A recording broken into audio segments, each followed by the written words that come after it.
তার মানে এখন তোমার Obsidian ইউজ করার পরে তোমার ইমপ্রেশন কি আসলে? তোমার কাছে কি চেঞ্জ মনে হইছে? এটা আমি একটু শুনতে চাচ্ছি।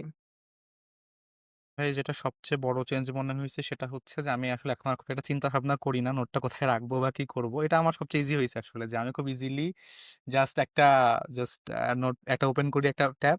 জাস্ট আমি ওখানে হচ্ছে জাস্ট ইনিশিয়ালি আমার যে মাথায় আইডিয়াটা আসতেছে আমি জাস্ট লিখে ফেলি।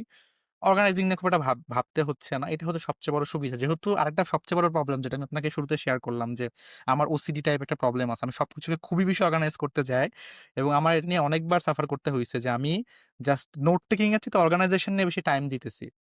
অ্যান্ড এইটা আমাকে অনেক সাফার করাইছে আসলে যে আমি ২-৩ ঘন্টা ধরে জাস্ট অর্গানাইজ করতেছি, নোট টেকিং করতেছি ০.৫ ঘন্টা। সো এই জিনিসটার ক্ষেত্রে এখানে আমাকে প্রবলেমটা ফেস করতে হচ্ছে না ইনিশিয়ালি। সো এটা হচ্ছে সবচেয়ে ওকে, বড় সুবিধা। That's second good. যেটা আমি বলতেছিলাম যে আমি খুব প্রায়ই এটা আমার ক্ষেত্রে হয় যে আমার কাছে মনে হচ্ছে যে জাস্ট আমার কাছে খুব একটা টাইম নাই। আমি খুব একটা অর্গানাইজ করে লিখতে পারতেছি না এখন। সো আমি জাস্ট একটা রেকর্ডিং রেখে দিব যে আমি পরবর্তীতে শুনে এটা নিয়ে ডিটেইলস এ কাজ করব আরকি।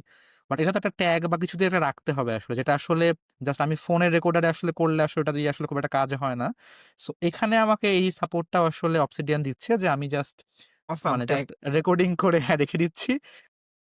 হ্যাঁ, সো আমি পরে শুনে আমি আবার ওইটা থেকে একটু সামারি করে নিচ্ছি আরকি। সো